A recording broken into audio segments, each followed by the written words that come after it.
I was going to say, I've done test recordings just in case. Yep, nice. I have tradies at my house currently, but they were cranking like old school rock music and Amazing. blasting power tools. So I wanted to make sure that none of that was heard, but I think we're all good. But if you hear anything, no, you didn't. No, you didn't. So she's Annetta and I'm Jade, and this is Boo You Gore. And we're recording in the morning. That never happens. We never record in the morning. And I thought it'd be nice and just for no reason whatsoever, just grab us coffees on the way. And some snacks. And some little snacks. Which I wasn't suspicious until until you started telling me what you're doing this episode. So for no reason whatsoever, provided beverages right before I'm going to talk about poisoning. So if you taste a slight almond taste, it's nothing. Just ignore it. Almond? Ooh. Apparently arsenic tastes like almond. Oh, really? Yeah. Well, learn something new every day. And that's how they got away with it, because it's just got like a sweet, nutty taste. Yeah. Wow. So no one was ever like, oh, this tastes poisoned. That's my iced latte that slightly tastes like almond. Imagine if I'd ordered it with almond milk. You'd be like, whoops, I just knocked this across the room. Jesus. I promise you it's not poisoned. I don't know how I would get through life without you, so I'm not going to do anything that's going to... There's certain people you want to poison, but not me. Oh, yeah. Oh, yeah. If I offer you an almond latte at the moment, don't take it. Or if you're someone certain, take it. Yeah. Have a little sip. Yeah. Scull it. That's it. I hope you fucking choke on it. I can think of someone that I would quite happily put aboard with an almond latte laced with us. This is not foreshadowing. I will not murder anybody. Today we are going back 400 years. So obviously, because the case is so old, a lot of what I've managed to find is probably hearsay and stories that have evolved over the time. So wherever I have found actual fact, I've tried to focus mostly on that. Mm-hmm. But of course, I've included the story through it because that's what makes it something we're still talking about 400 years later. Yeah. So we find ourselves in Rome. Ooh. Yeah, not Australian. So we find ourselves in Rome, and it's 1659. Under order of the Pope, 5 women are hanged and 40 of their clients are imprisoned for life. Their crime, murder. Their victims, abusive or aging husbands and fathers. And the weapon of choice was Aqua Tofana, a 16th century concoction that was disguised as a cure for blemishes on the face of women. Oh. So this is like... full deep. Yeah. Yeah. I've always loved this, and I don't know why it's taken me so long to do this case, because I actually have bottles, like drink bottles and cups and stuff that have all got Aqua Tofana labels on them. Oh, that's cool. Yeah. So I don't know why it took me so long to actually do this one. See, I've never heard that word mentioned before. Oh, it's interesting. It's kind of like I guess a vigilante is a bad anyway, but it's like a feminism gone wrong. Yeah. So the first recorded use of Aqua Tofana was in Palermo, Sicily in 1632, when Mrs. Francesca Lasada was executed for administering a clear poison to her husband, which resulted in his death. In July 1633, Teofania di Adamo was killed for the exact same crime. Teofania is believed to have been the inventor of the poison and was said to have supplied it to Mrs. Sada. The undetectable liquid killed its victims in as little as 3 days, or when administered slowly could take weeks to kill the victim. It caused exhaustion, vomiting, extreme thirst, and severe pain in the throat and stomach, and the victims would quickly succumb to the severe dehydration caused by the poison. Teofania was charged and sentenced to death, where she suffered a particularly gruesome execution. Records stating that she was executed by being hung, drawn and quartered. I googled what drawn and quartered was. So drawn and quartered is a brutal form of capital punishment from medieval Britain and was usually administered for high treason. It involved dragging the condemned to the hanging site, hanging them nearly to death, disemboweling and emasculating them. I'm assuming that would be removing their pee-pee, obviously something that usually happens to men, not women. Mm-hmm.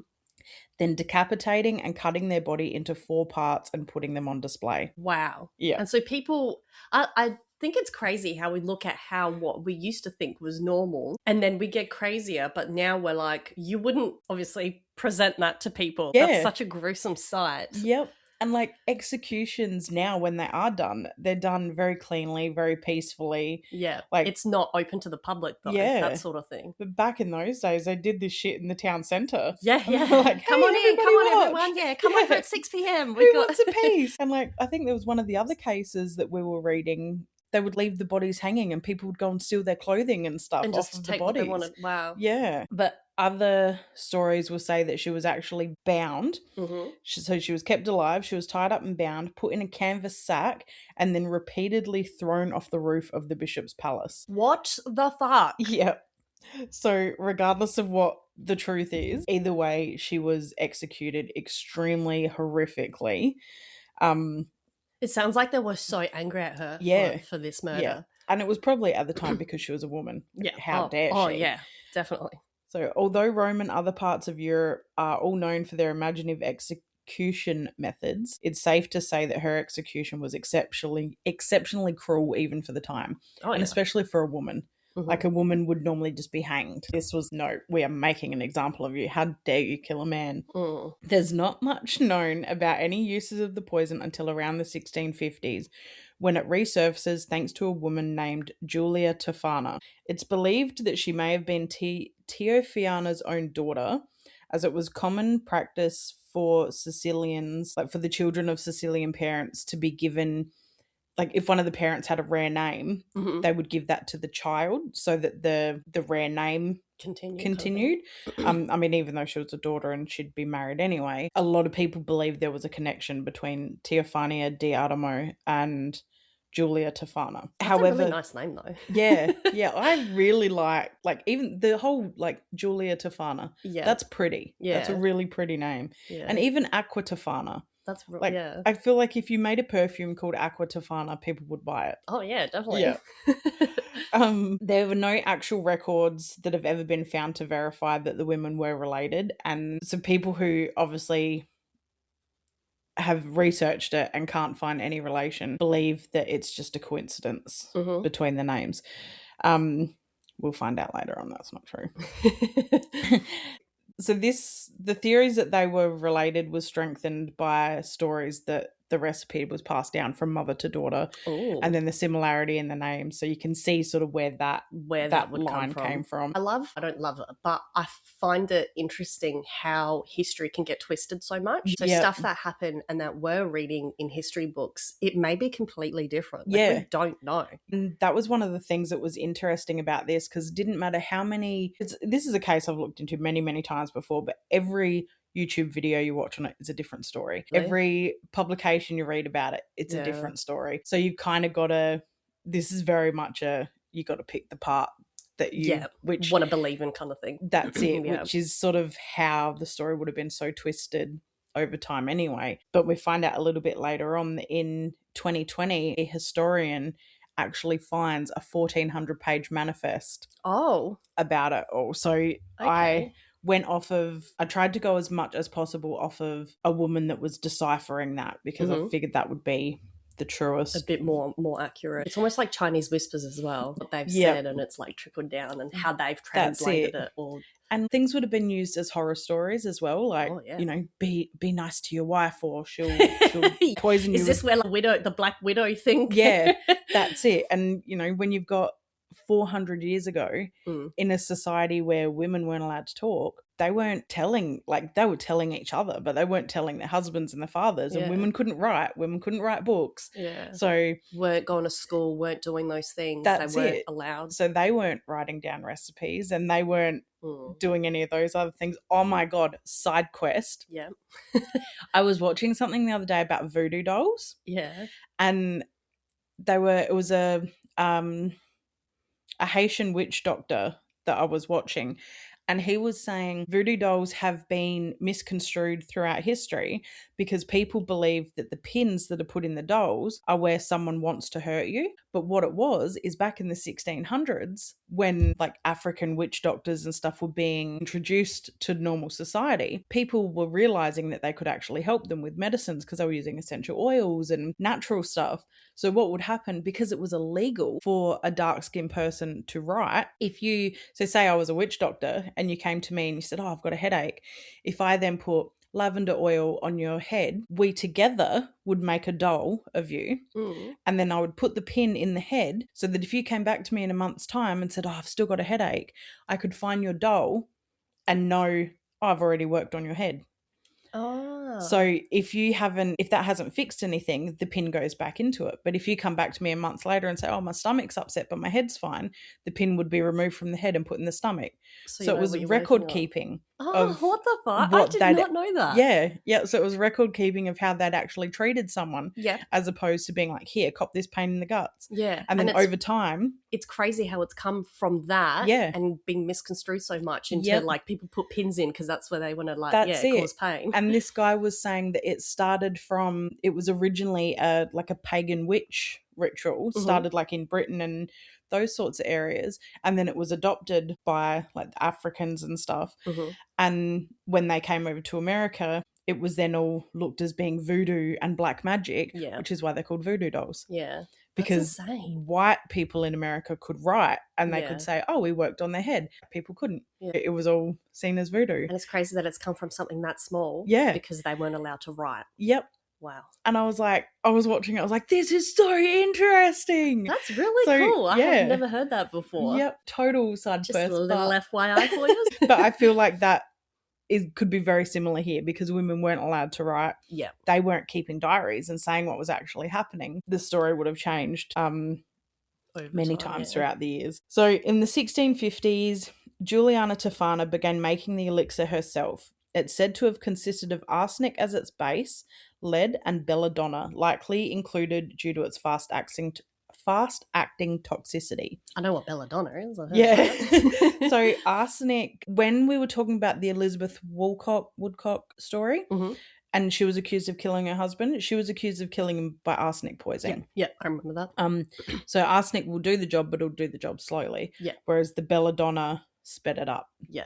I was going to say, have you seen those? Sorry, this is another side quest, but have you seen that? Can't remember what they called it, but it's a specific garden, and it's got all black flowers or like deathly flowers. Yeah, I think it's called like the Death Garden or something like that. Yeah, that's so cool, and I'm pretty sure amazing. They have like belladonna. But yeah, it's highly, highly toxic. But I'd love to go see that garden. Yeah, but I would be so scared to about touch accidentally touching anything. Like, don't inhale anything. I'd be watching every step I take to make sure I don't trip over and fall into something. But it's crazy that there's things out there like that. That a plant, as soon as you touch it or sniff it or whatever, you get all these symptoms or death. And like quite often they can't be tested for. Yeah. Because people don't think it will test for belladonna. Yeah. Like, what is yeah.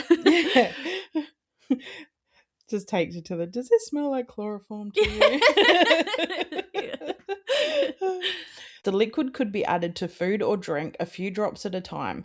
This would induce a prolonged sickness that would mimic something natural, therefore eliminating any suspicions. Julia marketed the elixir to women who were in bad marriages, had nasty or old husbands, or even just women awaiting an inheritance. It was also marketed to women who were just victims of the patriarchal times of the Renaissance period. So slaves, things like that. Like basically anyone who was being oppressed by a man. Yeah. So demand for the poison became so strong that Tofana couldn't handle it herself and soon had to recruit accomplices to help make and distribute the poison, thus giving birth to what became known as the Tofana network. While no one has ever found the exact recipe, it's believed it was likely based on arsenic that was provided to her through a priest, Father Girolamo. The father's brother was an apothecary with seemingly dubious morals, but he was the perfect cover/partner for the operation. So he was helping women. Which would have been so frowned upon. Out of the north. Yeah. The liquid was hidden in plain sight in glass jars labelled Mana de St. Nicholas. It was clear, tasteless, and carried no scent, just like water. The apothecary declared that it was water formed in the tomb of St. Nicholas on Bari, which was believed to have healing powers. The poison was sold under the inconspicuous cover of helping women to remove blemishes from their faces. Women's business. Something men had no care in knowing about. However, the women knew exactly what they were purchasing. I love that. Just good old want skincare. Yeah, that's it. It's like, I'm not doing anything. Aqua Tofana was for a distinct clientele, women driven to such desperation within their usually arranged marriages that murder was the only option they felt they had. During the Renaissance, there was no divorce, no independence. Women remained property of her father until married, then they became property of their husbands and therefore at their mercy. I also found out if a father died, the woman was then property of her brothers until she was married. Yep. If she had no brothers, she would be property of the uncle. So basically, like, if a father died, the daughter was left as an inheritance to the next man in line. Yeah. Wow. She was just property. A piece of yeah. Oh my God. Yep. How times have changed. Right. Kind of. Try doing that with some women these days. So if a man wanted a punching bag, all he had to do was marry her and he had one. If he wanted to sleep around and use her dowry on prostitutes and drink, she still had to smile and serve him. If a family was wealthy enough, they could apply for a separation. This meant the woman did not have to live with her husband. However, her children would stay in the family home and she, however, remained married and still property of her husband. So she was still at his beck and call, and any inheritance or dowry that she had remained his. So they literally just were nothing. Yep. So she could then go back and live like with her parents, but then if her parents were wealthy and they died, any inheritance left her went straight to the husband. He owned anything that she owned, he owned. Yeah. So she couldn't have possessions. Yeah. She couldn't have possessions because she is one. Women were not allowed opinions, voices, or ideas. And if they had any of these things, it could be seen as heresy and they could be locked up in asylums. They could never completely leave a marriage, no matter how bad it was. And there was no such thing as abusing your wife. It was seen as gentle discipline. Anything short of murder was seen as gentle discipline. There was no such thing as raping your wife because she was your property and you could do with her as you saw fit. Whenever you wanted. Yeah. But no one could help becoming a widow, right? So this is where the somewhat misguided Tofana network came in.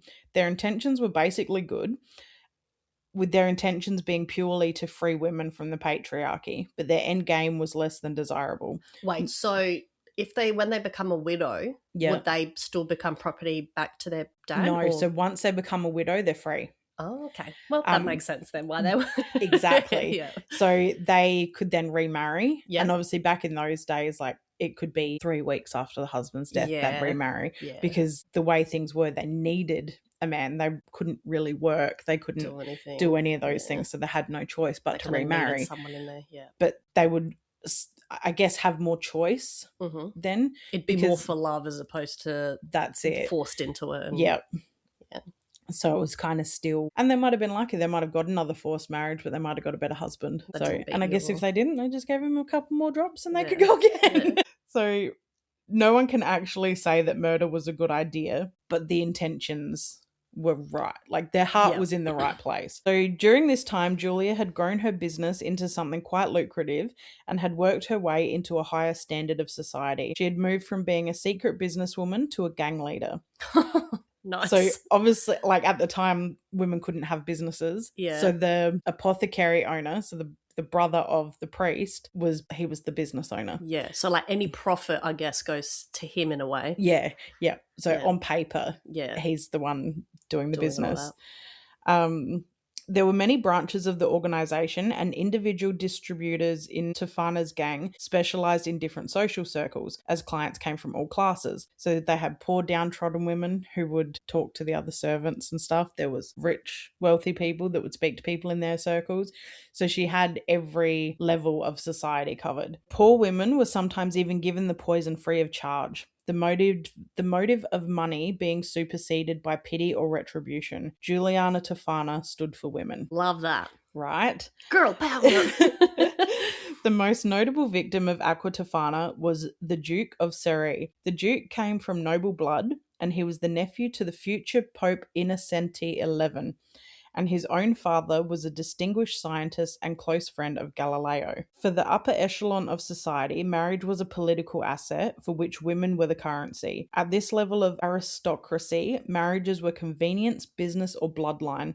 very seldom for love. The Duke's wife, Maria Aldobrandini, was 30 years younger and a member of an extremely powerful Roman clan, the perfect match for the Duke. However, Maria was in love with another man, Count Santinelli. Knowing she could not leave her marriage, she acquired the poison with the hopes of escaping her arranged marriage, freeing the poor widow to marry the Count. Despite the unclear nature of the Duke's death, no autopsy was conducted, and Maria initially escaped suspicion of the poisoning. On January 17th, 1651, the Robin Hood for downtrodden wives, Tofana, died peacefully in her sleep and was never charged of any crimes. I would love to know because obviously there's no proof of how she died, but I would love to know if she accidentally poisoned herself. Oh, really? Yeah? Yeah, making the concoctions. Yeah. Like breathing in the fumes kind of thing? Yeah. Oh, wow. And then like over time has... Yeah. Oh, interesting. Yeah, I wonder. Because they don't really keep records of death certificates and things back then. Because it was pretty sudden, like she was fine and then she was dead. Oh, so it makes you question a little bit. Yeah. So I found many reports saying that she was executed in 1659, but with this stuff that was found by the scholar, it proved that she wasn't. She was never executed. She was never charged. She was never even under suspicion of anything. So even though some sites report that she was executed, in 2020, a scholar named Craig Monson found 1,400 pages of transcript from the 1659 trials, which stated that not only did Julia Tofana die peacefully, she died a free woman under no suspect at all. She was not even actually Julia Tofana. She was Julia Mangiardi, a cosmetician and apothecary assistant who perhaps adopted the moniker Tofana in respect and adoration for Tofania di Adamo. Okay. So when he found that, he obviously believes that there's no actual family connection there. Yeah. I mean, that kind of makes more sense than being passed down like from mother to daughter or something. That's it. But then you think too, like somehow she's got the recipe. Yeah. So I wonder if it's like the same recipe or if it's like a different variation of it that she's kind of concocted herself. That's it. Yeah. But I feel like either way she wanted to pay respect to her. Tofana. Yeah. It was probably because of how she was executed. Oh, yeah. She was probably like, no, I'm going to do all of this in her name. Yeah. So the stories of her dying peacefully were found to be true.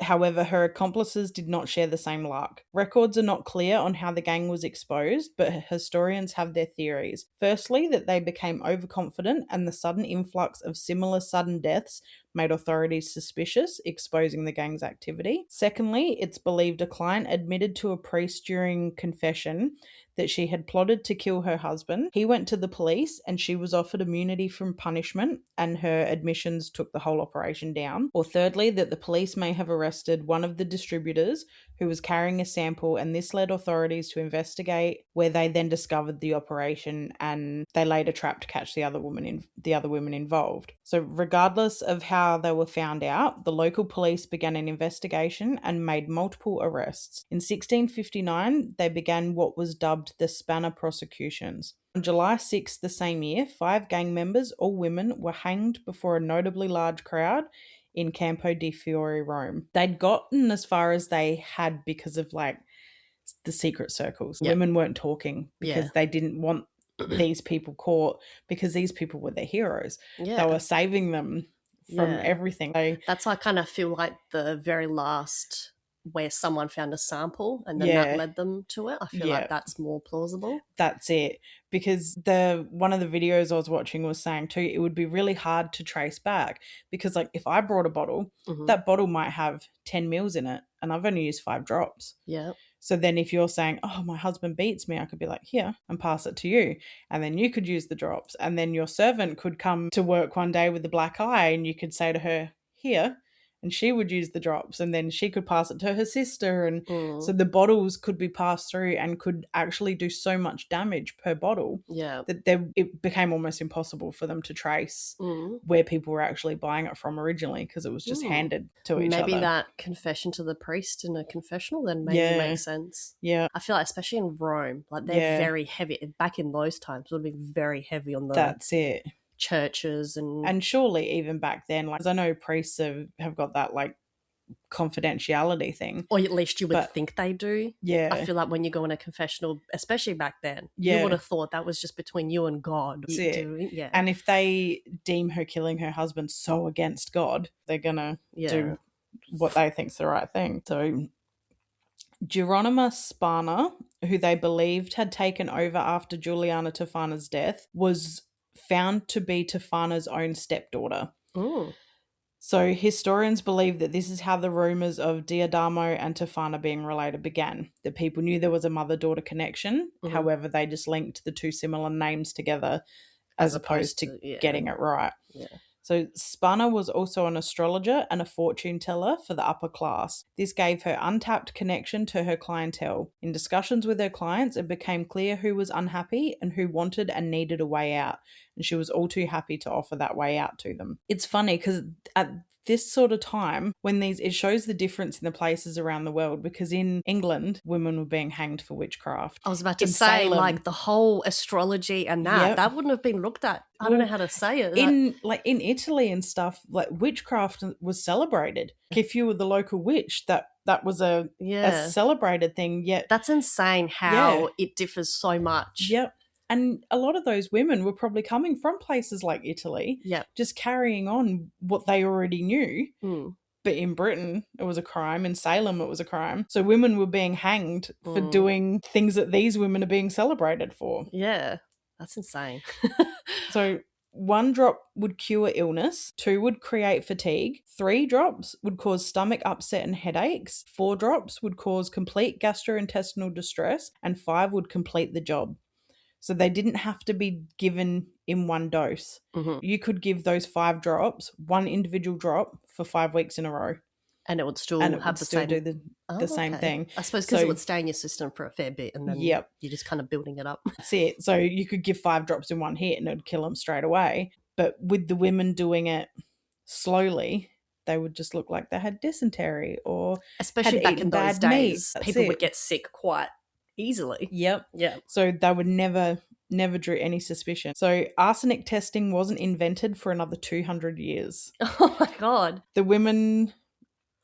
So this allowed the women to complete the process from wife to widow completely undetected. With the poison needing as little as 5 drops to work, the inconspicuous clear glass bottles containing the freedom of oppressed women were often handed from woman to woman to allow another the opportunity to free herself. The Manna di St. Nicholas was the most sought after cosmetic for any woman to have placed inconspicuously on her nightstand, in plain sight of the man whose life it would eventually take. Women would hand it to their servants, be passed on to sisters, and it would continue until there was nothing left in the bottle. The other 4 women executed that day were Giovanna de Grandis, Maria Spinola, Graziosa Farina, and Laura Cristopolti.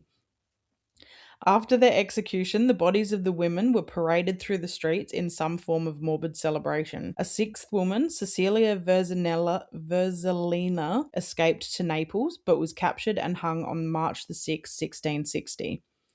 Evidence was heard for 46 cases of murder at this trial. Whilst women of all walks of life were implicated in the investigation, it would appear that the Roman patriarchy had the ability to turn a blind eye when the women came from noble pastures. Women from the right families were shielded from conviction by their wealth and privilege. In total, 40 lower-class women were sentenced to prison for life for the murders of their husbands, fathers, and in one case, 2 brothers. It seems these women went to the greatest of lengths to free themselves from the walls of abusive marriages, just to find themselves still behind walls and still under the power of men. Maria Aldobrandi's name was absent from the trial. The Pope himself requested that her punishment be up to him. It was his right to avenge his nephew, and they could not be seen executing a duchess. Instead of death, prison, or torture, Maria was ironically punished with remarriage, with her not being able to choose her husband. She died peacefully in 1703 at the age of 77. In 1750, the stories of the vigilante women of Italy garnered attention again. During this time, Giulia Tofana was painted as both a saviour of women and a hater of men. It would also be during this time that the term Aqua Tofana Aqua Tofana gained traction, when the elixir was never ever called that in the first place. History and Chinese whispers created a story where Aqua Tofana and Giulia Tofana became iconic household names, when perhaps it was Geronima Spana who deserved the credit. Tofana only ran it for just over a year. Yeah. And Spana did it for 8 years. She was the one that did it all, but she's gained no credit for it. Mm. So 160 years after their execution, musical genius Mozart lies on his deathbed. He is ill, vomiting, sweating, and weak, and claims he has been poisoned by Aqua Tofana. "Oh, I have been poisoned by women," he said. "They have declared my date of death." Though historic evidence refutes Mozart's belief and would suggest perhaps something more fitting of the time, like syphilis, actually killed the man. That would, regardless of how he died, become a legend and whose name would carry on in infamy for hundreds of years. Following the executions, pamphlets of the poison's symptoms were published in Rome. The tales of a death toll totaling 600 husbands created a tale that would make the threat of the poison become so notorious. Was Mozart perhaps mean to his wife, and in his final days the guilt made him fear retribution from her 160 years later? So with a few drops of Aqua Tofana, a marriage crumbled, and with it the patriarchal hierarchy which otherwise held women captive. So what do you think? Did the Tofana gang have good intentions with bad execution? Pardon the pun. Or were they murderous villains? I think back in those days, when you look at how women are still treated these days, you can imagine how badly, when we just say, he was a shit husband, you can imagine what we mean by that when we say shit husband back in the 1600s. And just being forced into so much and not having a voice. I think Tofana gave them a voice, if that makes sense. Yeah, I think so too. I think it empowered women a little bit. I mean, obviously you don't want to celebrate murder.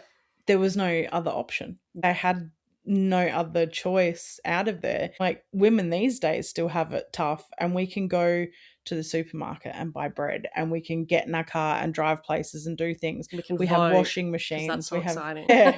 We have washing machines. We have dishwashers. We have all these amenities that make our life easier, and we can still cop terrible circumstances. And the same with men. Some women out there that are fucking terrible. If things can be so bad now with the privilege and stuff that we have, imagine it 400 years ago. Oh, yeah, 100%. So I think it was like a vigilante thing. Like it was just because it was all women. I think it's looked at as like, oh, they're evil and whatever. But I think it was necessary. Definitely necessary to, I was going to say help paint history, but like it's hard because it gets lost in history. I didn't know any of this stuff that you've explained to me today. Like how Mozart thought he was poisoned by it, and how like I didn't know any of that. So it's really interesting to know and see that, because obviously I think people these days don't really pick up history books. That's it. And then things like this can be manipulated in books and stuff too. Like it was definitely hard to get details on. Like I couldn't find anything about like Juliana's life growing up or anything like that because there was nothing. It's not like it's noted down, and even if there was, it probably wouldn't be from their perspective. Exactly. A man would have written it. So he would have said, oh, her father was a great man, and I was a great man. Like that's it. And you don't hear anything of like there was nothing in there to say that she killed her own husband.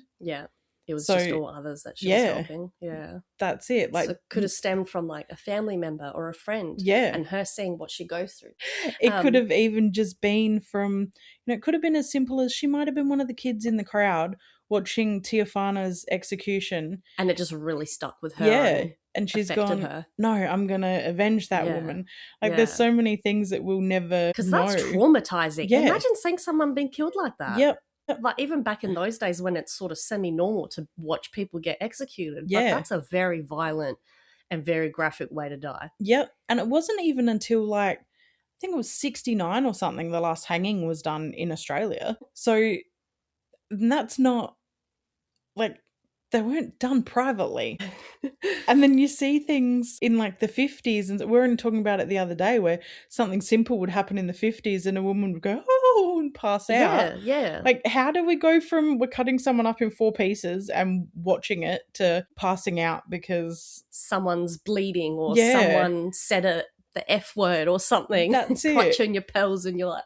And like you said before, the world's gotten so much worse but so much weaker all at the same time. People wouldn't handle that now. People get offended by words and everyone's like internet keyboard warriors or whatever. Yeah, it's definitely an interesting world we're living in. You think in 400 years' time they're going to be telling stories about now. Different to the episode. The lesson we learned today is if you piss your wife off, don't let her cook your food. If she's going out to buy self-care, just be a little weary of what products she's buying. There is no water from St. Michael's tomb. Just FYI. I like this. This was a good episode. Like, it was a very historical one. And because it was from such a long time ago, I think it wasn't a fresh case. Yeah. If that makes sense. You weren't kind of... And it was definitely fun to research because it was, just so different. Yeah. Like, it wasn't your typical, like... A little history lesson. Yeah, you got to learn about how women have been... I hate, like, when I say things like this because I don't want to sound like a feminist. Yeah. Because I think feminism has gone so backwards. Yeah. Now, like, we're not trying to be equal now. Now women are trying to be the uppers. But I feel like with feminism, we're going so far the opposite way now. It's not so much about being equal anymore. It's about trying to pick a more superior gender. Yeah. So I hate, which then I feel is doing more damage because I don't want to say anything that I feel is pro-female because then I feel like I'm going to look like a feminist and I don't want to be a feminist. I support equal everybody, but it highlights just how long there have been issues with women being treated equal. Like, I mean, even the whole voting thing or driving a car, we still have so much...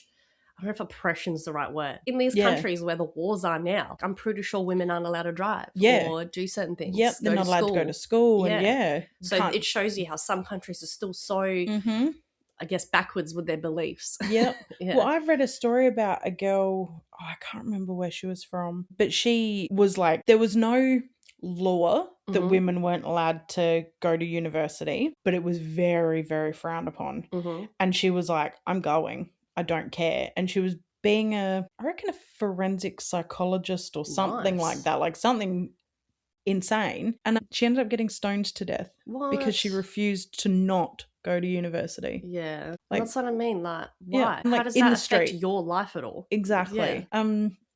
And let's be real, she probably wouldn't have stayed in the country that she was in.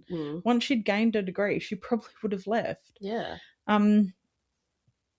But it's crazy to think in 2026, I mean, that was a couple of years ago I saw that, but crazy to think that in this day and age, there's still so much, like, we've come leaps and bounds forward. A woman like me would have been fucking killed years ago because I don't give a shit what I say. Like, we've come leaps and bounds forward, but we're still oppressed in so many ways. Like, we've come so far, but not really. Right. Well, that was a good one. I liked that one.